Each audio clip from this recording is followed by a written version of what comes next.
Imagine for a moment that you are standing in the middle of a vast invisible ocean. All around you, waves rise and fall with a rhythm you cannot hear, currents shift with forces you cannot feel, and beneath the surface creatures move at speeds your eyes cannot perceive. This ocean has no water, it has no shores, yet every second of every day trillions of dollars flow through its depths, guided not by human hands but by algorithms, by lines of code that make decisions faster than thought itself. Welcome to the hidden world of algorithmic markets, where computers trade in milliseconds, and the entire architecture of global finance operates in a dimension of time that exists beyond human perception.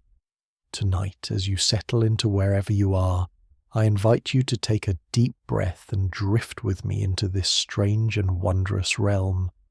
We will move slowly, carefully, exploring each layer of this invisible ocean. We will discover how machines learn to see patterns in chaos, how distance became measured not in miles but in microseconds, and how the speed of light itself became a constraint that traders fought to overcome. This is a story about time, about competition, and about the extraordinary lengths to which human ingenuity will go in the pursuit of advantage.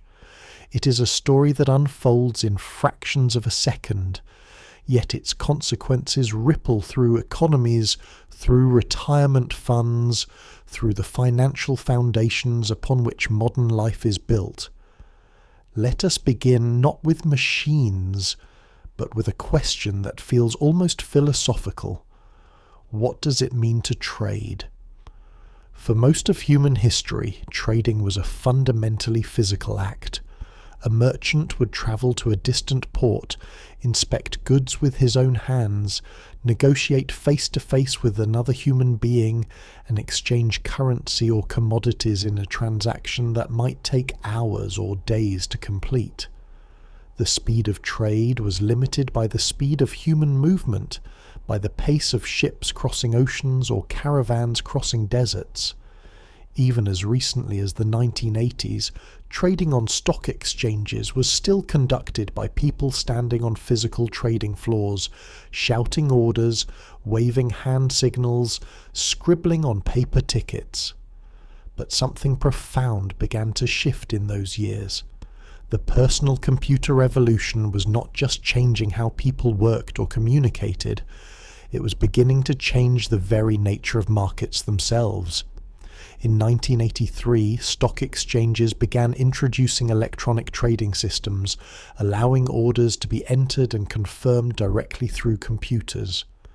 This may seem like a simple innovation, a mere digitization of an existing process, yet it opened a door to something far more transformative. Once trading became electronic, once it became a matter of sending signals through wires rather than voices through air, the fundamental constraints of human speed began to fall away. Consider this carefully. A human trader, even an exceptionally skilled one, can process information and make a decision in perhaps a few hundred milliseconds at best. The time it takes to see a price change, understand its implications, decide on a course of action, and execute a trade might be anywhere from half a second to several seconds.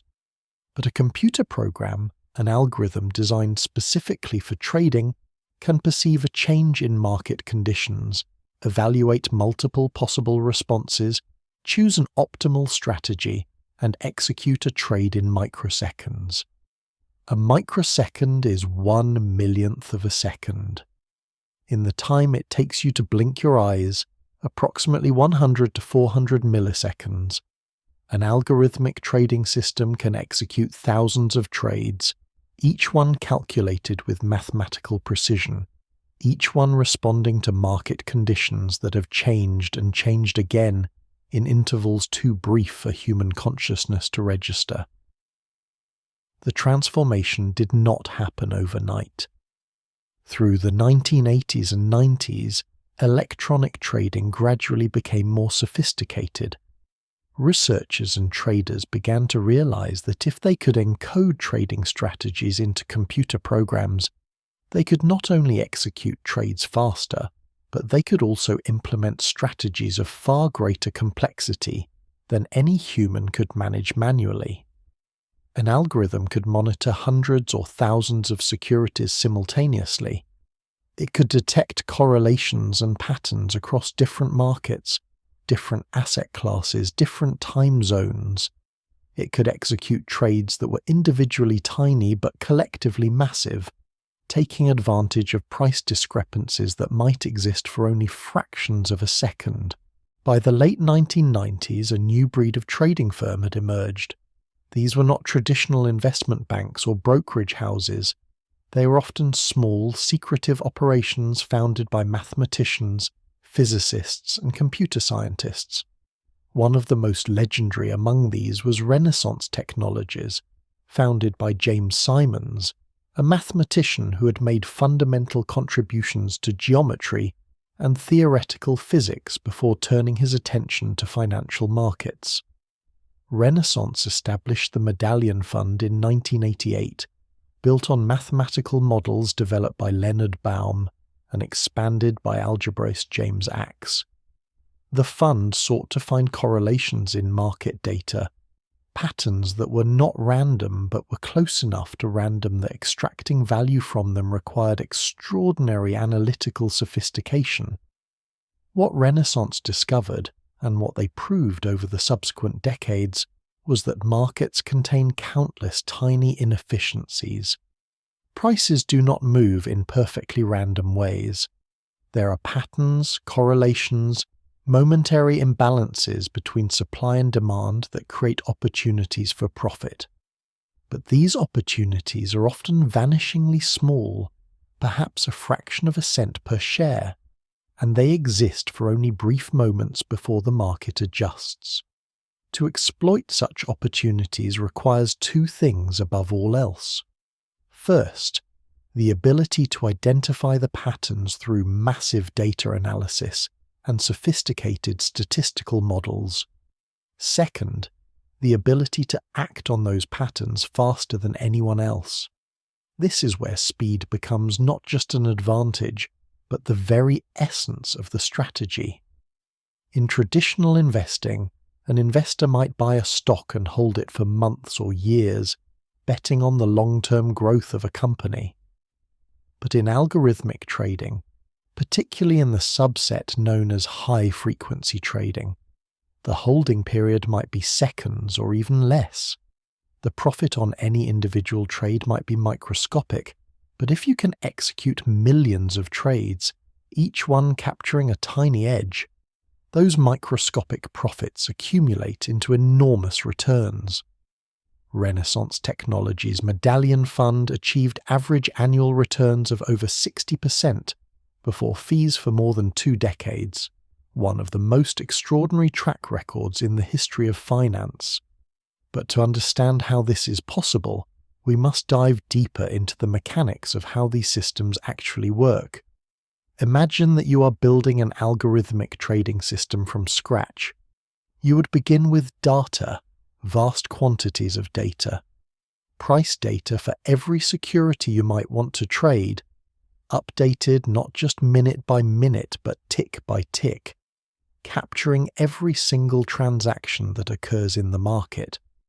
Volume data showing how many shares are being bought and sold. Order book data showing the prices at which buyers and sellers are willing to transact. News feeds, social media sentiment, economic indicators, weather reports, anything that might conceivably contain information relevant to future price movements. Your algorithm would need to process all of this data in real time, continuously updating its model of market conditions. It would need to identify situations where it has an edge, a reason to believe that buying or selling a particular security at a particular moment will be profitable. This might involve statistical arbitrage, where you identify 2 securities whose prices normally move together but have temporarily diverged, betting that they will converge again. It might involve market making, where you simultaneously offer to buy at a slightly lower price and sell at a slightly higher price, capturing the difference known as the spread. It might involve momentum strategies, detecting when a security has begun to move in a particular direction and riding that momentum before it reverses. Once your algorithm has identified a trading opportunity, it must then execute the trade. This is where the true engineering challenges begin. In the early days of electronic trading, you might simply send an order to the exchange, and it would be matched with a corresponding order from another trader. But as more and more firms began using algorithms, the markets became faster and more competitive. By the 2000s, simply being fast was not enough. You needed to be faster than your competitors, because if they saw the same opportunity and acted on it first, the opportunity might be gone by the time your order arrived. This led to an arms race in speed, one of the most intense technological competitions in modern finance. Every element of the trading infrastructure came under scrutiny. The algorithms themselves were optimized and re-optimized, with programmers searching for ways to shave microseconds off execution time. Programming languages were chosen not for ease of use but for raw speed. Custom hardware was designed, specialized chips that could perform trading calculations faster than general-purpose computers. Network connections were upgraded, moving from standard internet connections to dedicated high-speed fiber optic lines. But even fiber optic cables, which transmit data as pulses of light traveling at roughly 2/3 the speed of light in vacuum, were not fast enough for the most aggressive high-frequency traders. In 2010, a company called Spread Networks spent an estimated $300 million to construct a new fiber optic cable running in as straight a line as possible between Chicago and New York, two of the most important financial centers in the United States. The goal was to reduce the round-trip transmission time by approximately 3 milliseconds. 3 milliseconds, 3/1000ths of a second, yet firms were willing to pay millions of dollars per year for access to this cable, because those 3 milliseconds represented a crucial advantage. And then, in a development that might seem like science fiction, traders began to abandon fiber optic cables altogether in favor of microwave transmission. Microwaves, like light, are electromagnetic radiation, and they travel at the speed of light. But while light in a fiber optic cable is slowed by the refractive properties of the glass, microwaves traveling through air move at very nearly the full speed of light in vacuum. The disadvantage of microwave is that it cannot carry as much data and is more susceptible to weather interference. But for the most time critical trading signals, the reduction in latency was worth these trade-offs. By the early 2010s, microwave networks had been constructed linking major financial centers, reducing transmission times by 40% compared to fiber optics on routes like London to Frankfurt. Lasers shot between towers, microwave dishes pointed across landscapes and seascapes. And all of this extraordinary infrastructure, all of these hundreds of millions of dollars in investment, for what purpose? To reduce the time it takes to send a trading signal from one city to another by a few milliseconds. To someone unfamiliar with this world, it might seem absurd, a kind of technological excess driven by competitive pressure rather than genuine economic value. But from the perspective of a high-frequency trading firm, these milliseconds translate directly into profit and loss. If your signal arrives at the exchange even a fraction of a second before your competitor's signal, you get the trade, and they do not. Over millions of trades, this advantage compounds. Yet speed in transmission is only part of the equation. Even if your trading signal reaches the exchange faster than anyone else's, there is still the question of where your signal is coming from. In the physical architecture of electronic trading, the exchange itself, the computer system that matches buy and sell orders, exists in a specific location in a data center somewhere in the world. If your trading computers are located far from the exchange's servers, your signals must travel that distance, and distance creates latency. The solution to this problem is called colocation.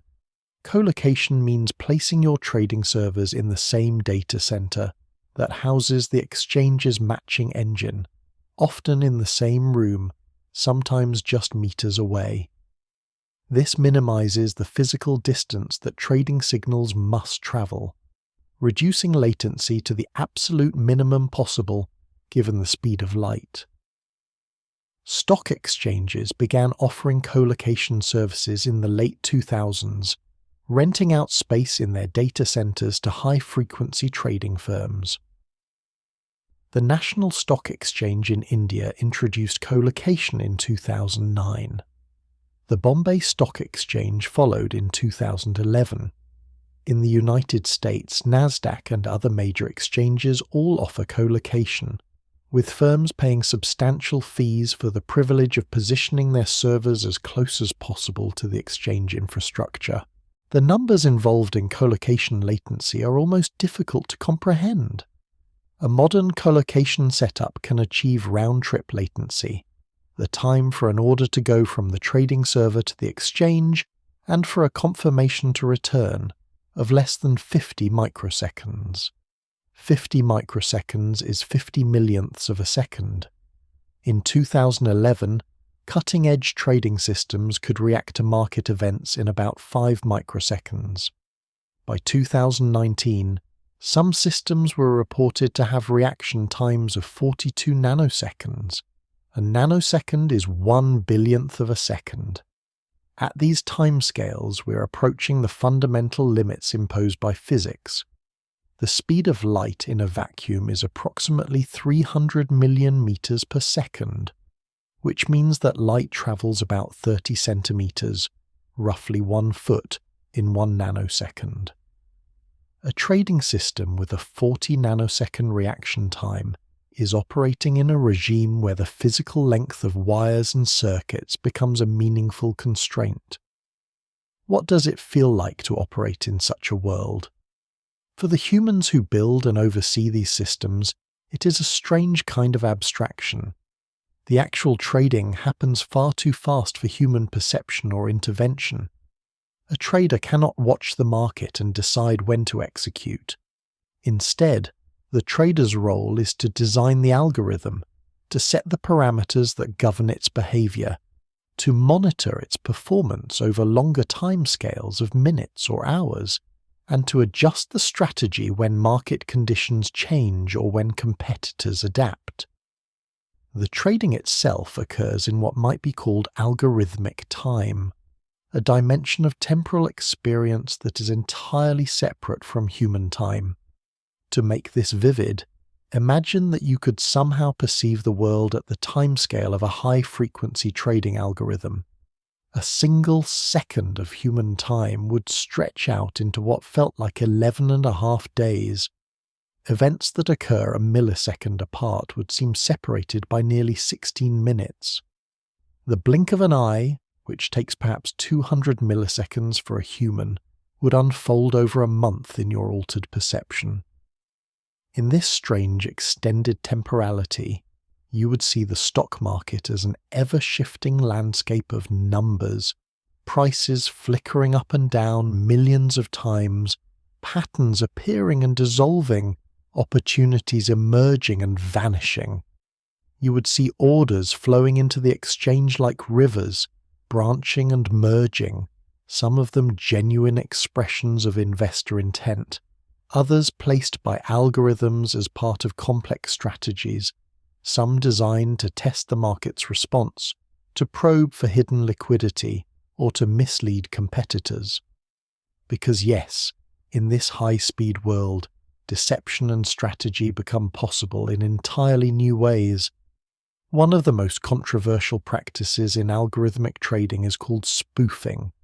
Spoofing involves placing a large order that you have no intention of actually executing.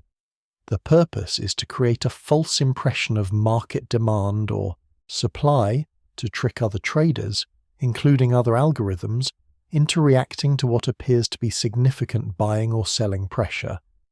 Once those other traders have responded and prices have moved in the direction you wanted, you cancel your original order and execute a trade in the opposite direction, profiting from the price movement you artificially created. Spoofing is illegal, explicitly prohibited by the Dodd-Frank Act of 2010 and by rules of regulatory bodies like FINRA. Yet it persists, enabled by the speed and complexity of algorithmic trading. A sophisticated spoofing algorithm can place and cancel orders in milliseconds, creating and erasing market signals faster than human regulators can observe. Layering is a related technique, involving placing multiple orders at different price levels to create an illusion of depth in the order book. These practices are a dark side of the algorithmic revolution, market manipulation tactics that take advantage of the fact that markets have become too fast for traditional oversight. The most infamous case of spoofing involved a trader named Navinder Singh Sarao, operating from his home in London. Sarao was not employed by a major trading firm. He was what is sometimes called a point-and-click trader, using relatively simple software to manually enter orders, though he augmented this with an automated program he had commissioned. Between 2009 and 2015, Sarao allegedly used spoofing techniques to make over $40 million in profit. But his trading attracted attention for another reason. On May 6, 2010, the United States stock market experienced an event that came to be known as the flash crash.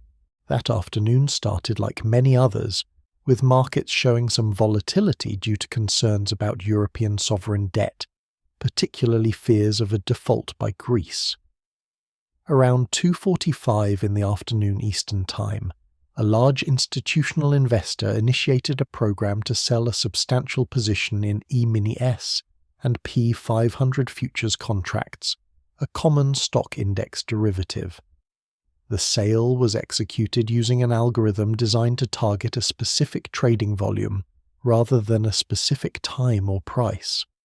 Under normal circumstances, this would have been absorbed by the market without dramatic effect.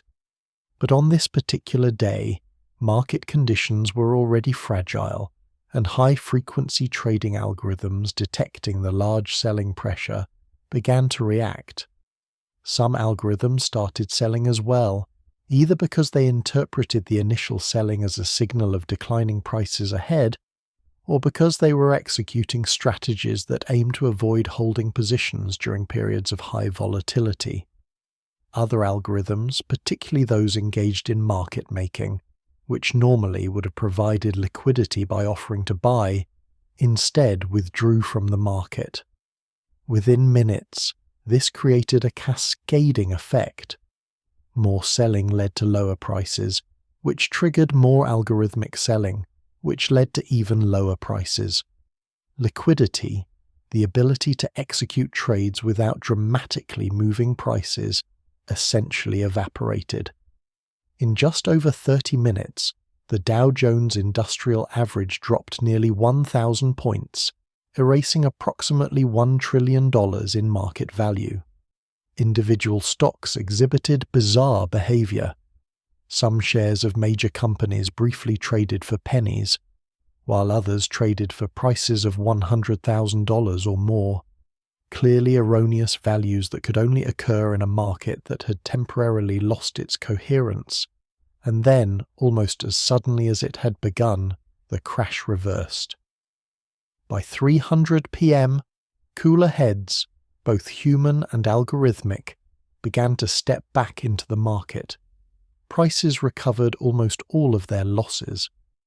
By the end of the trading day, the Dow closed down only 348 points, a significant decline but nothing remotely like the intraday catastrophe that had unfolded. The flash crash shocked regulators, investors, and the general public.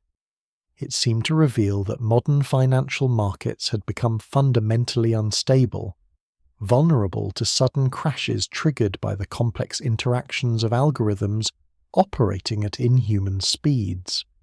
Forensic investigations followed, seeking to understand exactly what had happened. The initial conclusion was that the combination of the large institutional sell order, fragile market conditions, and aggressive algorithmic trading had created a perfect storm. But in 2015, 5 years after the crash, authorities arrested Navinder Sarao, alleging that his spoofing activities had been a contributing factor to the flash crash. The case against Sarao was complicated and controversial. Some analysts argued that his trading, while illegal, could not have been responsible for an event of such magnitude. Sarao himself was a sympathetic figure in some ways, diagnosed with Asperger syndrome, operating from a modest home rather than a gleaming trading floor, portrayed by some as a lone individual who had beaten the big institutions at their own game. In the end, Sarao pleaded guilty to charges of electronic fraud and spoofing. In 2020, he received a sentence of 1 year home confinement, a relatively lenient outcome that reflected prosecutors' view that he had cooperated extensively, that he'd not been motivated primarily by greed, and that his neurological condition was a significant mitigating factor. The flash crash and the Sarao case together illuminate something crucial about the world of algorithmic markets. These markets are extraordinarily efficient in many ways. They allow massive volumes of trades to be executed at very low cost. Bid-ask spreads, the difference between the price at which you can buy and sell a security, have narrowed dramatically, saving money for all market participants. Liquidity, under normal conditions, is abundant, but this efficiency comes with new forms of fragility. When algorithms interact with other algorithms at speeds far beyond human oversight, emergent behaviors can arise. Feedback loops that amplify rather than dampen volatility, cascades that can briefly destabilize entire markets. Let us step back now from the drama of crashes and fraud and contemplate more carefully how algorithmic trading systems actually create value, or at least how they generate profit. One of the most fundamental strategies is market making. A market maker is a participant who simultaneously offers to buy a security at one price and sell it at a slightly higher price. The difference between these two prices is the spread, and it represents the market maker's profit. By continuously providing both buy and sell quotes, market makers create liquidity, making it possible for other investors to trade without having to wait for another investor who happens to want to take the opposite position at that exact moment. In the old days, market making was done by humans, specialists or dealers, who stood on the trading floor and used their judgment to set prices. They provided a valuable service, but they also extracted relatively wide spreads as compensation for the risk they took in holding inventory. Algorithmic market making has transformed this function. An algorithmic market maker can monitor prices across multiple exchanges and trading venues simultaneously, adjusting its quotes continuously to reflect changing conditions. It can manage inventory dynamically, ensuring that it does not accumulate dangerously large positions on one side of the market. And because it operates at high speed with low overhead costs, it can offer much tighter spreads, often just a fraction of a cent per share. This has real benefits for ordinary investors. When you buy or sell a stock through your brokerage account, you are, whether you realize it or not, often trading with an algorithmic market maker. The fact that you can execute your trade almost instantly, and that the price you pay is very close to the market price you see quoted, is made possible by these algorithms providing continuous liquidity. In this sense, algorithmic trading has democratized access to markets, making it cheaper and easier for everyone to trade. But market making is just one strategy among many. Another important category is arbitrage, which involves exploiting price discrepancies for the same or equivalent securities across different markets or trading venues. Suppose, for example, that a stock is trading for $100 on the New York Stock Exchange, but $100.01 on a different exchange. An arbitrage algorithm can simultaneously buy on the NYSE and sell on the other exchange, capturing the 1 cent difference as profit. This might sound trivial, but multiply it by millions of shares and many such opportunities throughout the day, and it becomes quite lucrative. Moreover, the effect of arbitrage is to keep prices aligned across different venues, which is economically beneficial, ensuring that the same security trades for the same price wherever it is bought or sold. Statistical arbitrage is more sophisticated. It relies on mathematical models to identify pairs or groups of securities whose prices are historically correlated. When these prices diverge more than the model predicts, the algorithm bets that they will converge again, going long on the underpriced security and short on the overpriced one. The Medallion Fund at Renaissance Technologies is believed to employ various forms of statistical arbitrage, among many other strategies, though the firm is famously secretive about its methods. What is known is that their models are built by a team of around 150 researchers and programmers, roughly half of whom hold PhDs in fields like physics, mathematics, and computer science. These are not financial professionals in the traditional sense. They are scientists applying the tools of scientific inquiry to the patterns hidden in market data. Momentum strategies represent yet another approach. These algorithms detect when a security has begun to move in a particular direction and attempt to profit by trading in that same direction, essentially riding the momentum. The challenge is to enter the momentum early enough to capture significant profit, but exit before the momentum reverses. This requires predictive models that can distinguish between sustainable trends and random noise, a difficult problem that has occupied quantitative researchers for decades. Machine learning techniques, particularly in recent years, have been applied extensively to momentum prediction, with algorithms that can adapt and learn from new data in real time. Event-driven strategies focus on trading around specific events that are likely to move prices. These might include earnings announcements, economic data releases, news articles, even social media posts. The key is not just to react to the event, but to react faster than anyone else. Algorithms can be designed to parse news feeds in microseconds, extract the relevant information, determine the likely impact on various securities, and execute trades before the broader market has fully digested the news. Some systems even attempt to predict events before they are officially announced, analyzing patterns in trading activity or other signals that might indicate insider knowledge, though this approaches ethically and legally dubious territory. One particularly fascinating aspect of this high-speed world is the role of infrastructure providers, the companies that build and maintain the physical networks over which trading signals travel. These firms occupy a strange position in the ecosystem. They are not themselves trading, but they enable the trading of others, and they profit from the endless arms race for speed.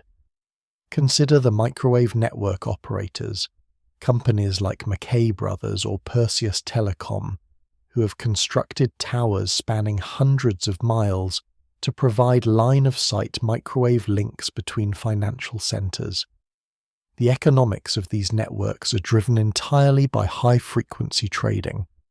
No other industry cares about reducing transmission time from 8 milliseconds to 4 milliseconds between London and Frankfurt. But for traders, that difference is worth millions.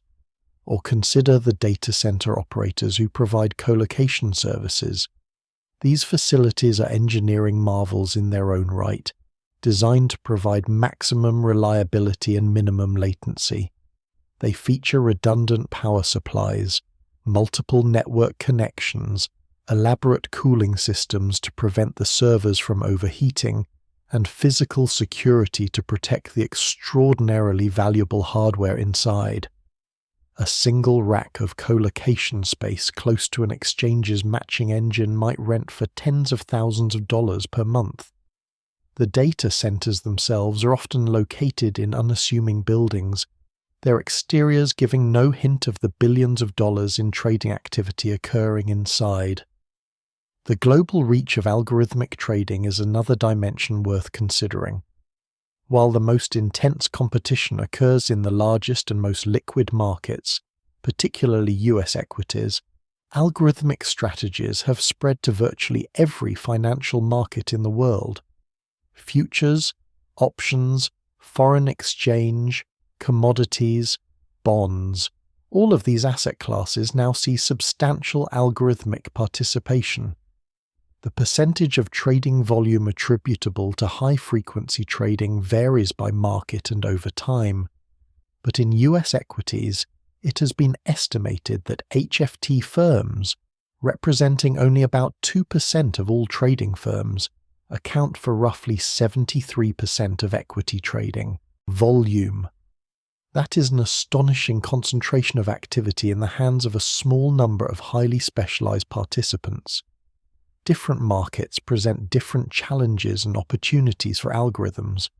The foreign exchange market, for example, is decentralized, with trading occurring across many different platforms and institutions around the world, creating opportunities for arbitrage but also complexity in execution.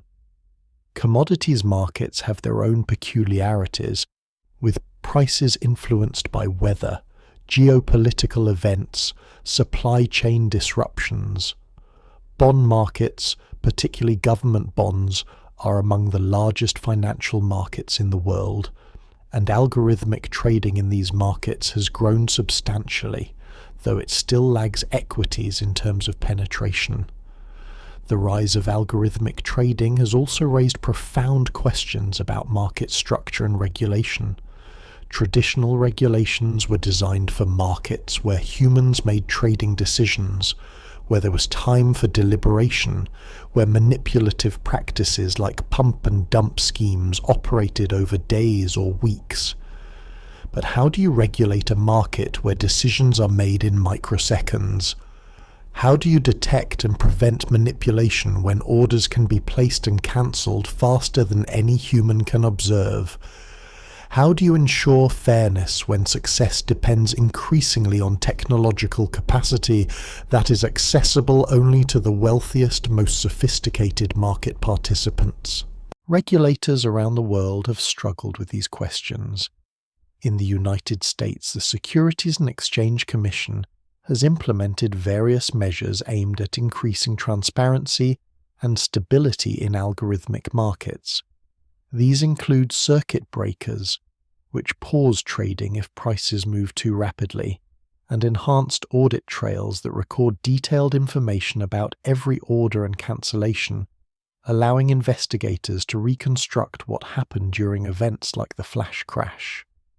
The European Union's Markets in Financial Instruments Directive, known as MiFID II, introduced strict rules for algorithmic traders, including requirements for testing algorithms before deployment and maintaining detailed records of their operation. Some jurisdictions have experimented with more radical interventions. France and Italy both introduced financial transaction taxes aimed partly at discouraging high-frequency trading.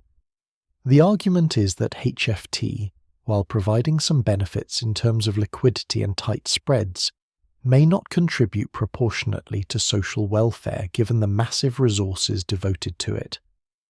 Critics of HFT argue that the arms race for speed is ultimately wasteful. A zero-sum competition where each firm's investment in faster technology imposes an externality on others, forcing them to invest as well just to keep up, without generating genuine economic value. It is a bit like an arms race in military technology, where each side's investment in better weapons makes everyone less secure rather than more.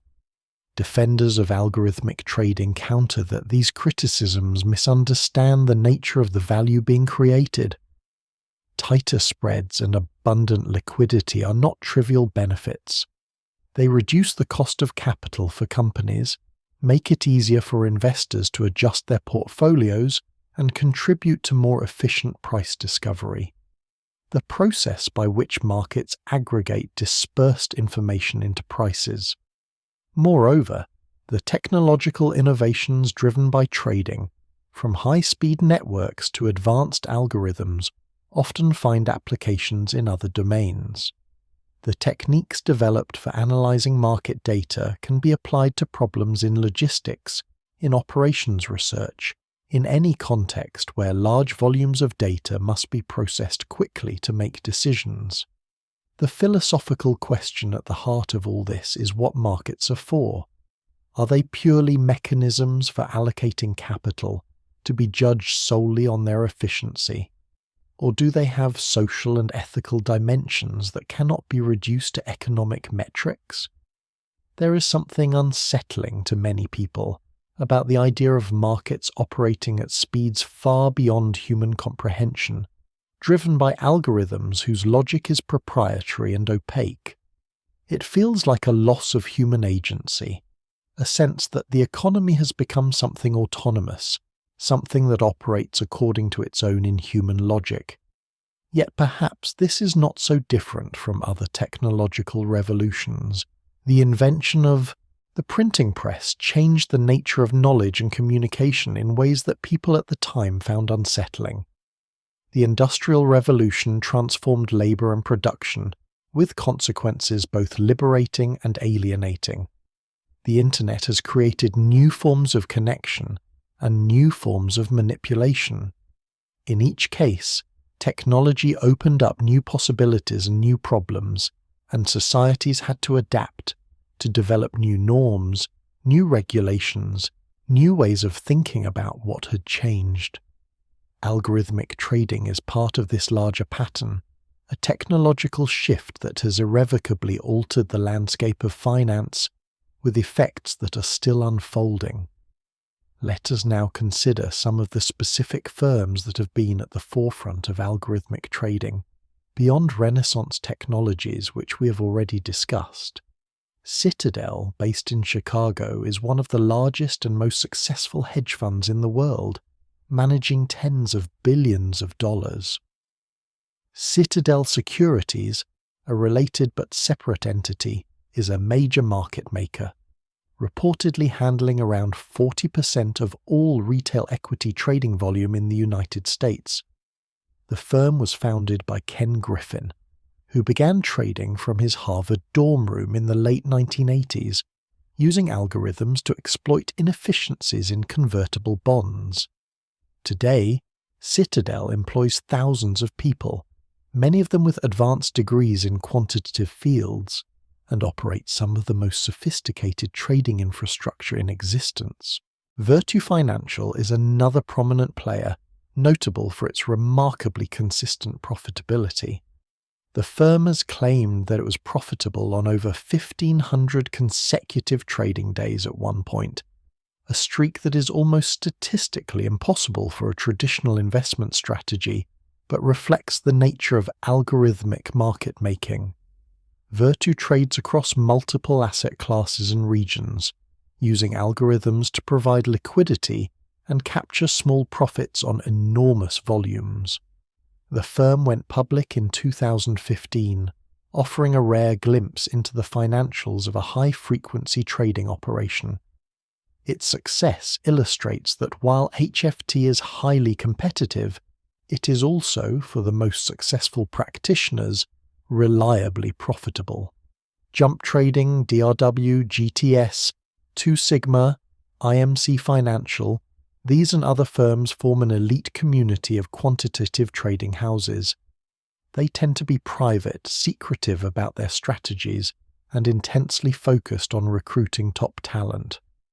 Job postings at these firms often require PhDs in mathematics, physics, or computer science, and they offer compensation that can rival or exceed that of the most prestigious technology companies.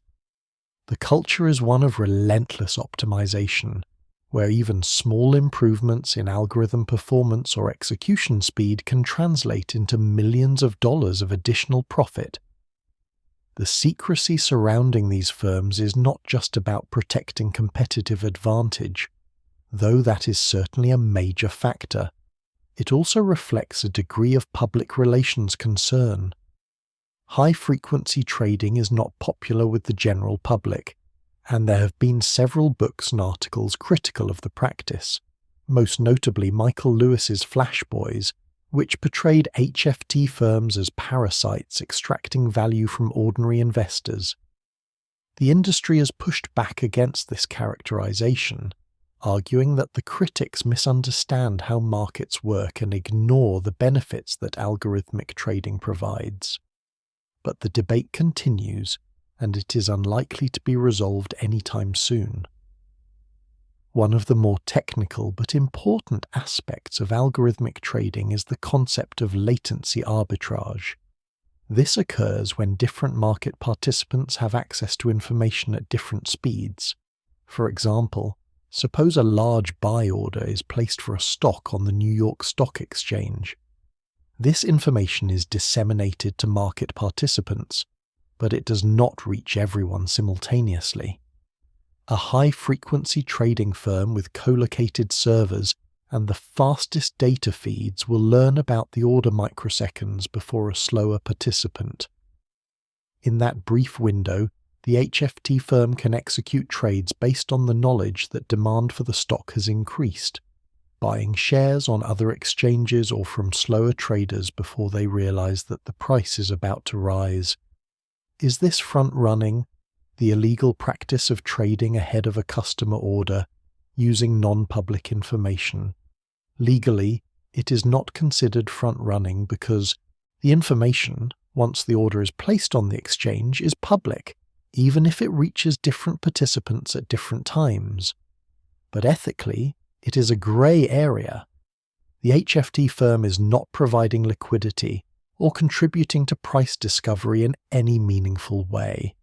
It is simply exploiting a speed advantage to insert itself between buyers and sellers, extracting a small profit from each transaction. This is what critics mean when they talk about HFT as a kind of tax on everyone else's trading.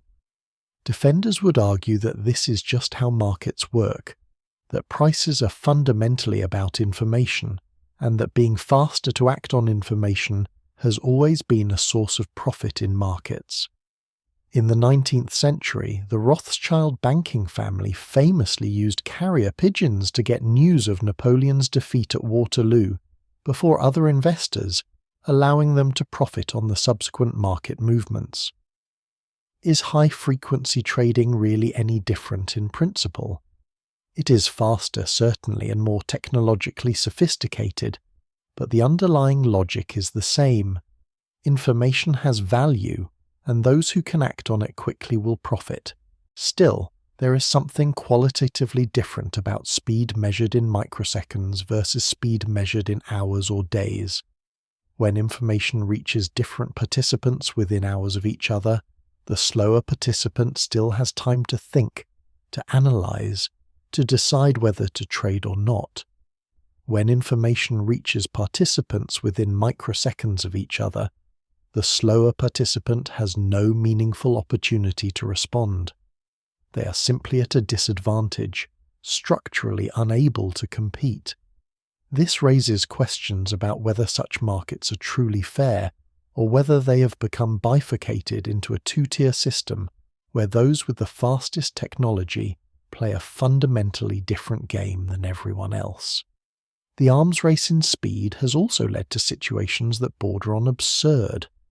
There are stories, perhaps apocryphal but nonetheless illustrative, of trading firms using magnets to adjust the physical position of servers within a colocation facility, moving them centimeters closer to the exchange's matching engine to reduce latency by a nanosecond.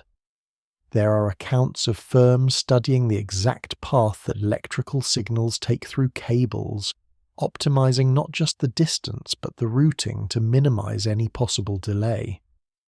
At some point, the question arises whether this level of optimization is productive or whether it represents a kind of collective madness, an expenditure of intelligence and resources on something with diminishing marginal utility. The future of algorithmic trading is likely to be shaped by several emerging trends.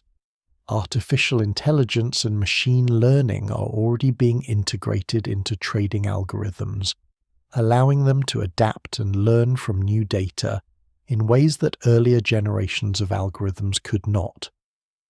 Where traditional algorithms followed explicit rules programmed by their creators, machine learning algorithms can discover patterns and strategies autonomously, potentially finding edges that human programmers would never think to look for. This raises its own set of concerns, particularly around interpretability. If an algorithm makes a trading decision based on patterns learned from data, but those patterns are not easily explainable to humans, how can we ensure that the algorithm is behaving sensibly and not taking on undue risk? Quantum computing, while still in its early stages, has been discussed as a potential next frontier for trading technology. Quantum computers, if they can be made practical for real-world problems, would be able to solve certain types of optimization problems far faster than classical computers. This could revolutionize portfolio optimization, risk management, and other quantitative finance applications. However, quantum computing also poses challenges, particularly around security, as quantum computers could potentially break the cryptographic systems that currently protect financial data and communications. Another trend is the globalization and diversification of algorithmic trading. As markets in Asia, Latin America, and other regions become more developed and more electronic, they are attracting the attention of algorithmic traders who previously focused primarily on US and European markets. This has the potential to bring greater efficiency to these markets, but it also imports the same fragilities and fairness concerns that have been debated in the more established markets. Regulatory frameworks are also evolving. There is a growing recognition among regulators that the rules designed for human-operated markets need to be updated for algorithmic markets.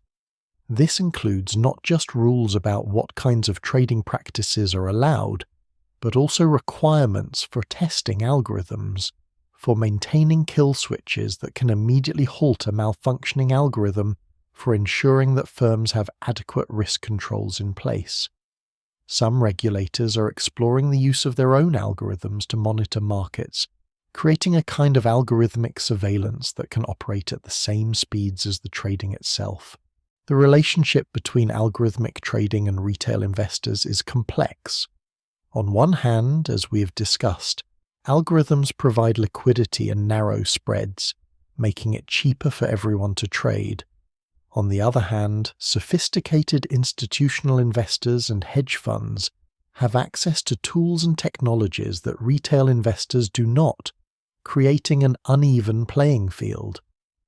The rise of commission-free trading apps like Robinhood has made trading more accessible than ever, but it has also raised questions about payment for order flow, a practice where retail brokers sell their customers' orders to high-frequency trading firms who then execute the trades and profit from the spread. Critics argue this creates conflicts of interest, where the broker's incentive is not to get the best price for the customer, but to maximize the payments they receive from the HFT firms. During the GameStop short squeeze in early 2021, these issues came to public attention in a dramatic way. Retail investors, coordinating on social media, drove up the price of GameStop and other heavily shorted stocks, squeezing hedge funds that had bet against those stocks. At the height of the frenzy, Robinhood temporarily restricted trading in these securities, citing regulatory capital requirements. Many users suspected that the decision was influenced by pressure from large market makers or hedge funds who were losing money. While investigations did not find evidence of explicit collusion, the episode highlighted the complex web of relationships between retail brokers, high-frequency trading firms, and the broader market structure. What can we say then, at this point in our journey, about the world of algorithmic markets? We've seen how they emerge from the intersection of advances in computing technology, financial theory, and deregulation.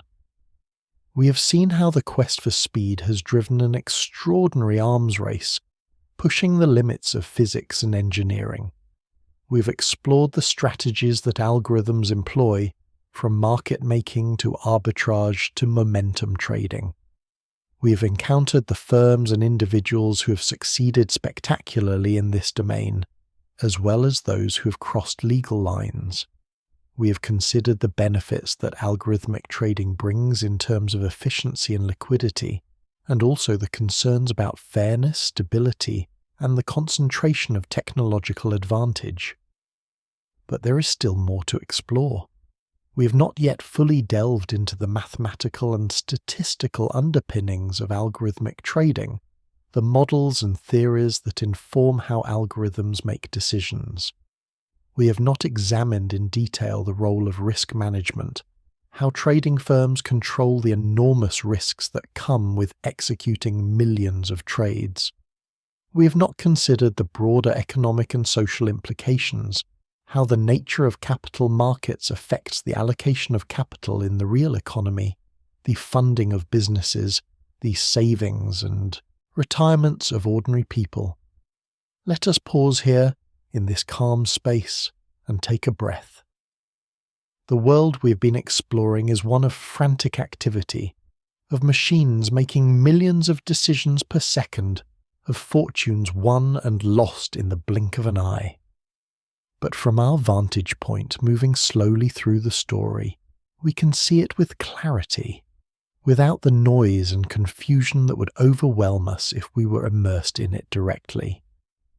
We can appreciate the extraordinary human ingenuity that has created this system, the mathematical elegance of the algorithms, the engineering brilliance of the infrastructure, and we can also hold space for the questions, the uncertainties, the sense that perhaps this system has grown beyond our full ability to understand or control it. In the next part of our journey, we will go deeper still. We will explore the mathematics of market microstructure, the ways in which the design of exchanges and trading rules shapes the behavior of markets. We will look at the concept of information and how it flows through markets, how prices aggregate the knowledge of countless participants into a single number.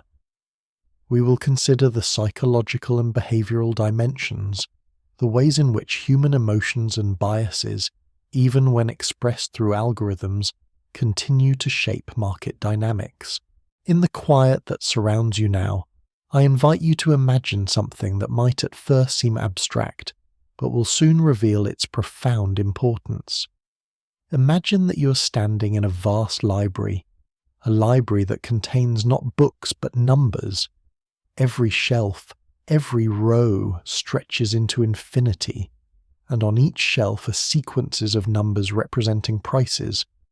The price of a share of stock at this exact moment, the price 1 second ago, the price 1 second from now, though of course that one is hidden, unknowable. This library is the market, and the question that has occupied some of the greatest minds in economics and mathematics is this: what determines these prices? How is it that thousands or millions of people, each with their own private information, their own beliefs, their own desires, somehow produce a single number, a price at which a security trades. The classical theory of markets, developed over centuries of economic thought, offers an elegant answer. Prices, the theory says, reflect all available information.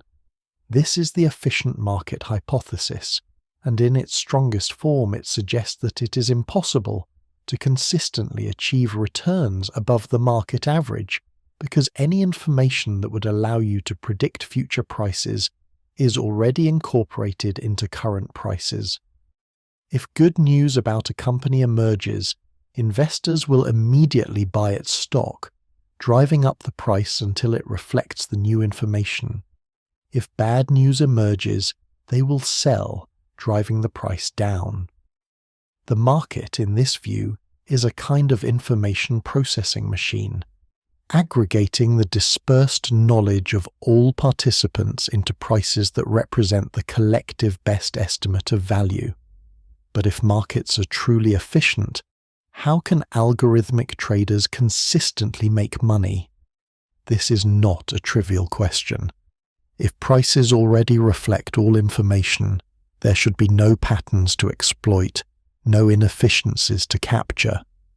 The answer lies in understanding that market efficiency is not absolute, but exists on a spectrum. Markets can be efficient in the long run while still exhibiting short-term deviations, tiny and brief, that sophisticated algorithms can exploit.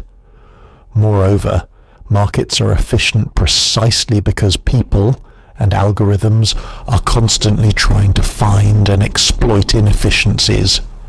It is the activity of trading itself that drives prices toward efficiency. In this sense, algorithmic traders are not parasites on an efficient system, but rather essential participants whose actions help create efficiency. This leads us into the fascinating field of market microstructure, which studies the fine-grained details of how markets actually operate. While traditional finance theory often treats markets as abstract mechanisms where buyers and sellers meet, market microstructure examines the nuts and bolts. How are orders submitted and matched? What happens when there is no exact correspondence between buy and sell orders? How do transaction costs affect trading? Decisions? How does the structure of the market itself influence price formation and trading behavior? One of the central concepts in market microstructure is the order book. When you place an order to buy or sell a security, that order goes into the order book, a list maintained by the exchange showing all outstanding orders. The order book has two sides.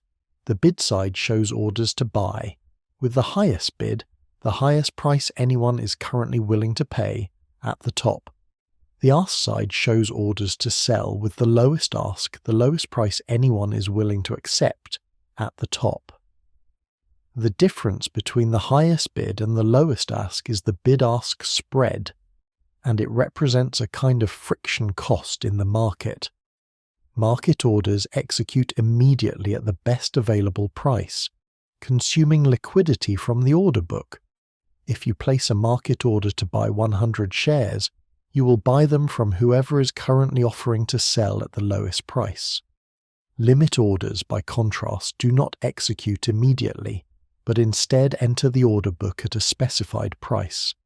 If you place a limit order to buy at $99 when the current ask is $100, your order will sit in the order book, providing liquidity until either the market price falls to $99 and your order executes, or you cancel the order.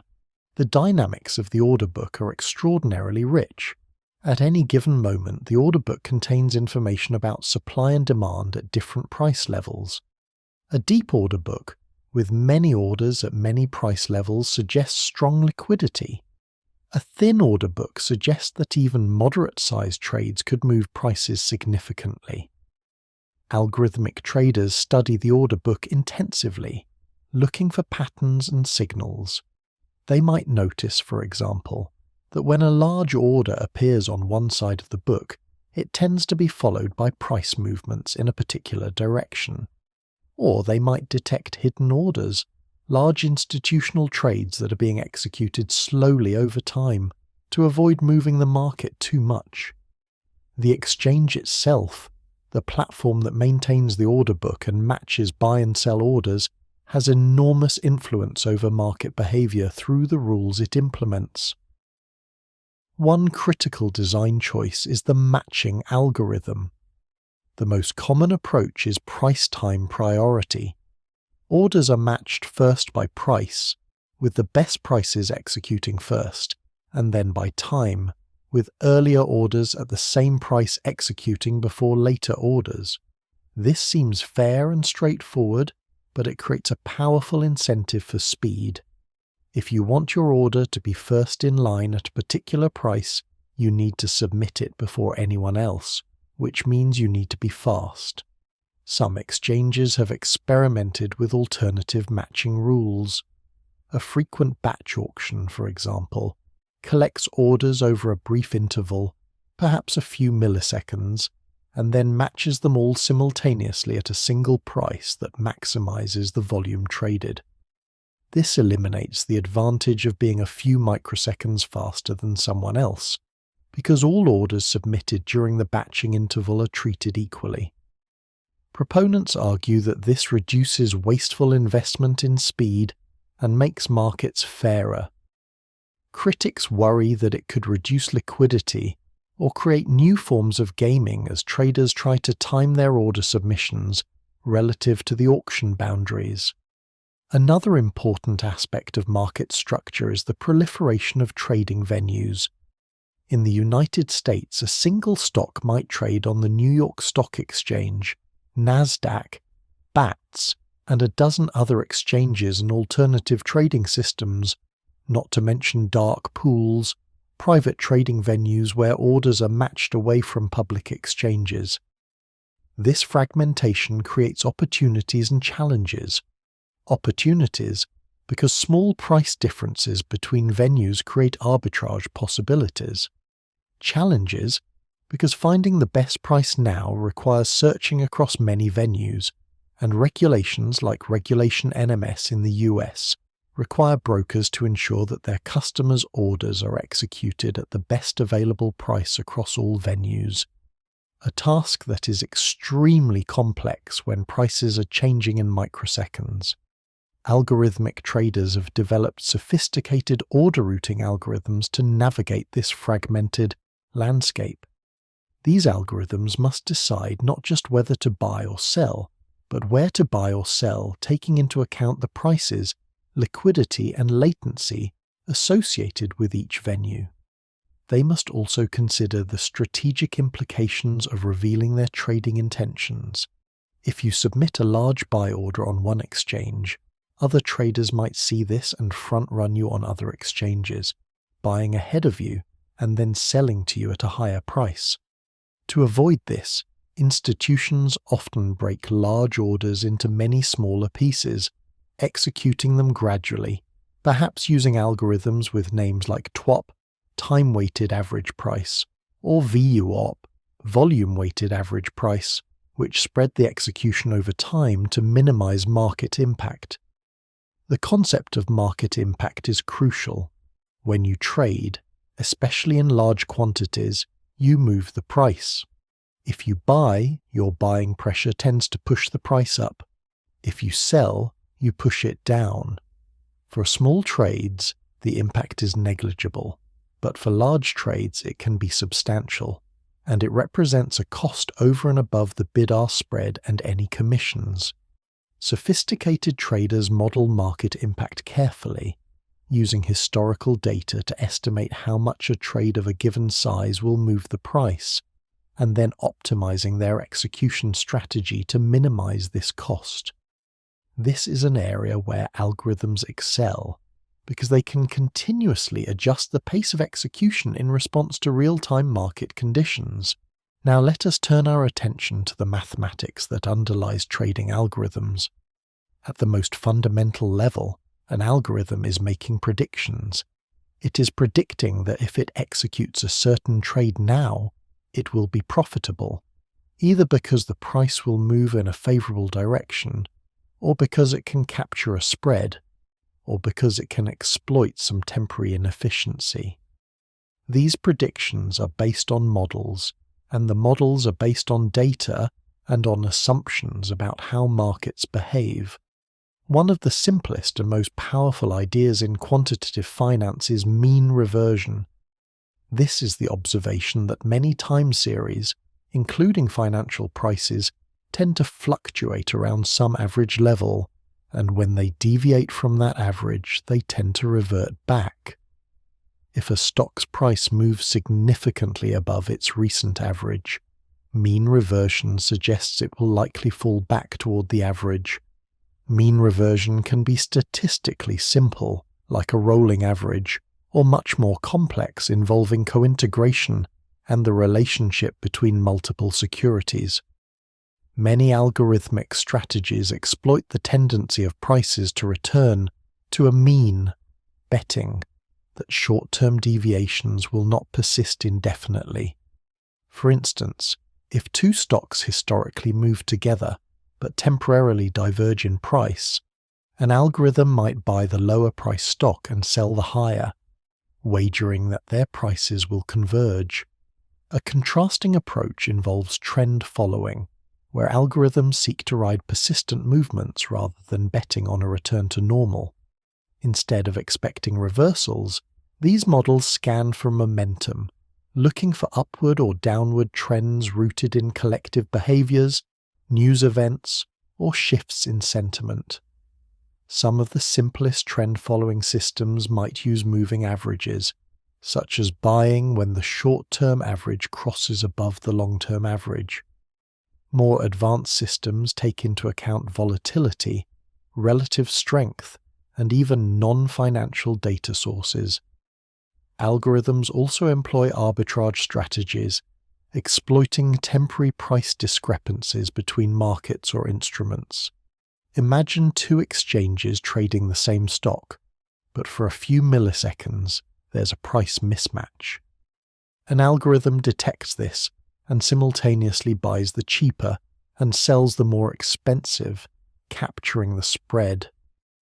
In the age of computers, these windows are minuscule, profitable only for those with the lowest latency systems.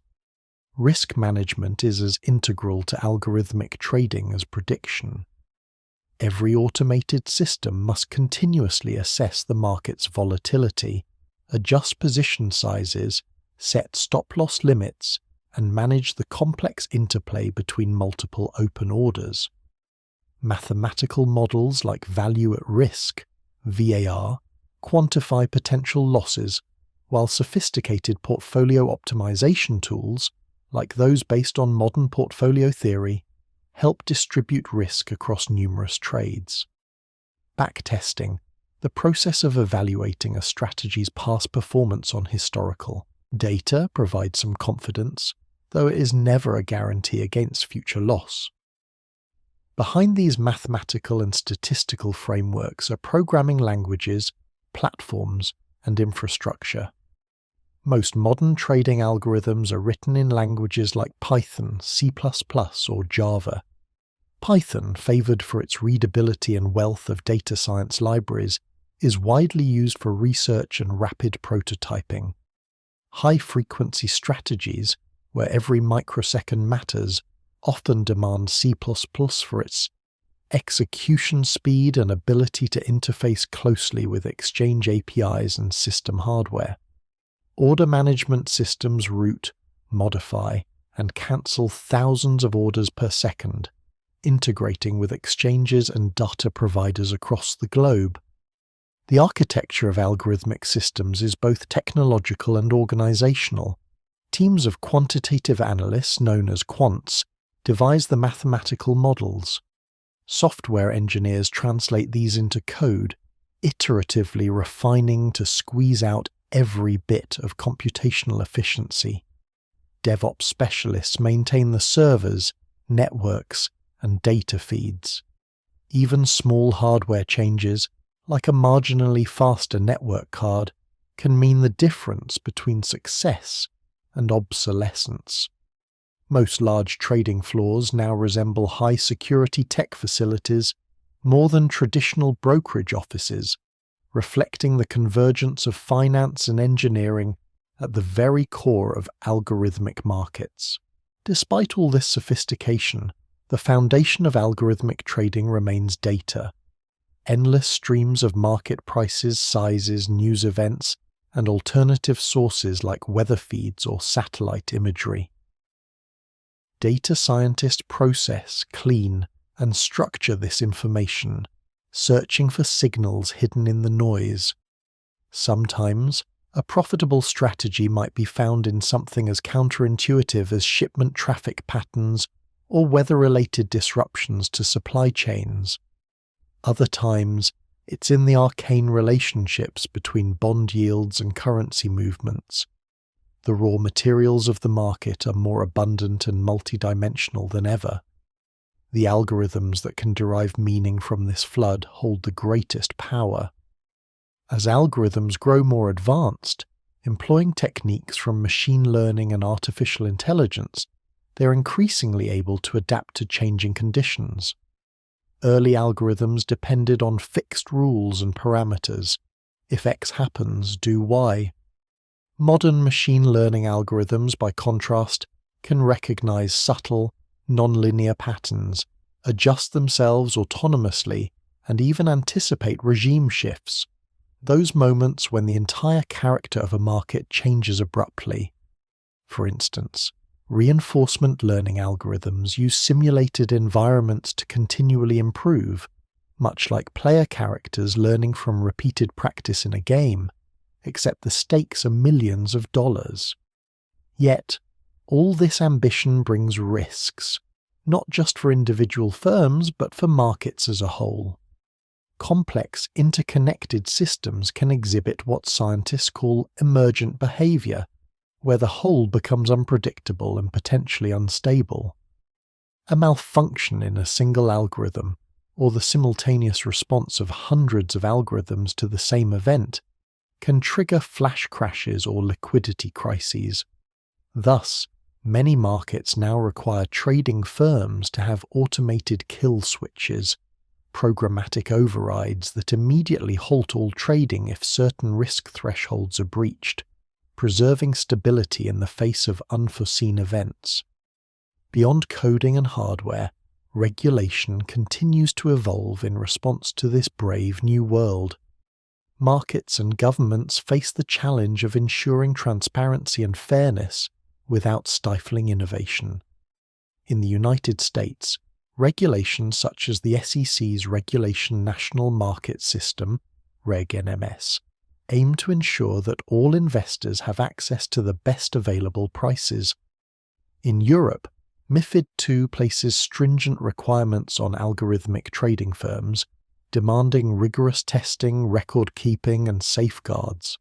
Yet, the arms race is perpetual.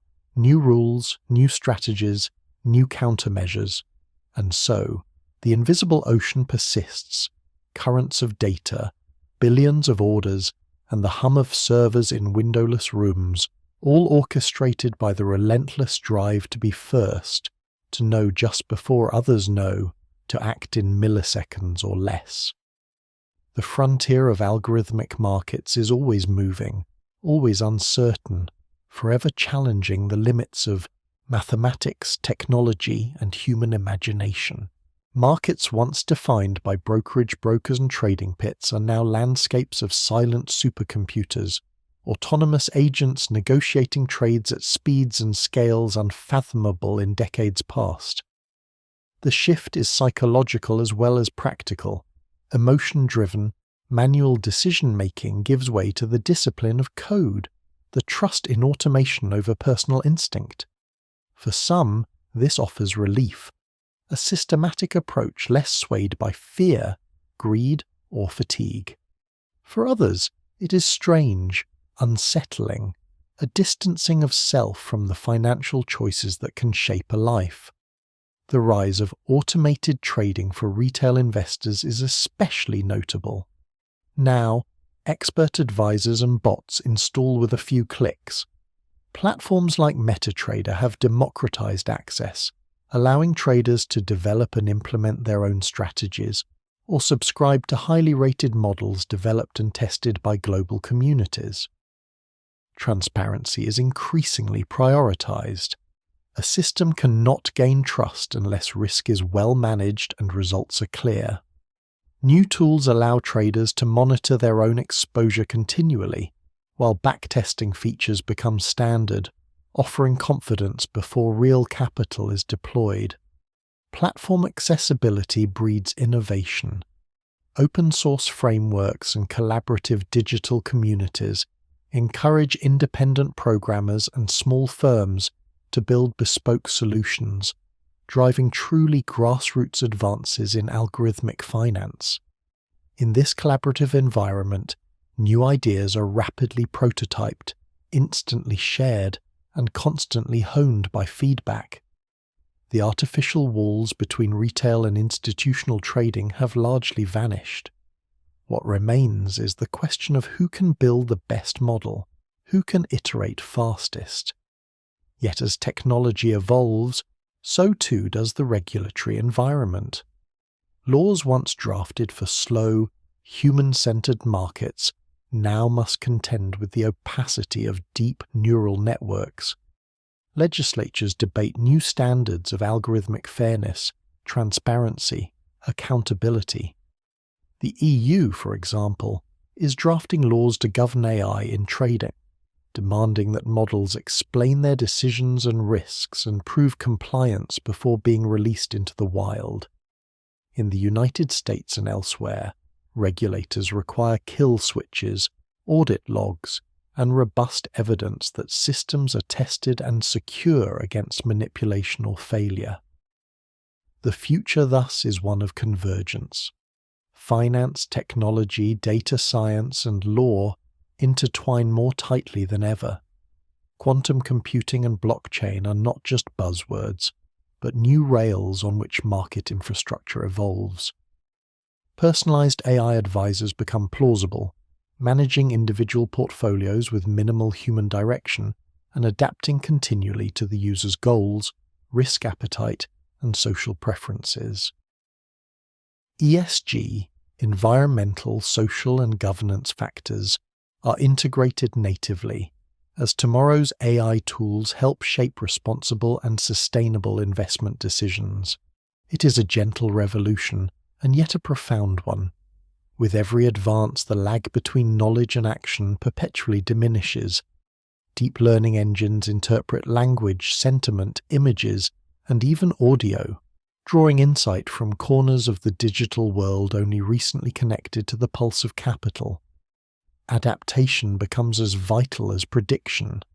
In a world where markets shift in microseconds, where geopolitical events can trigger cascades of trades across continents, only the most flexible systems thrive.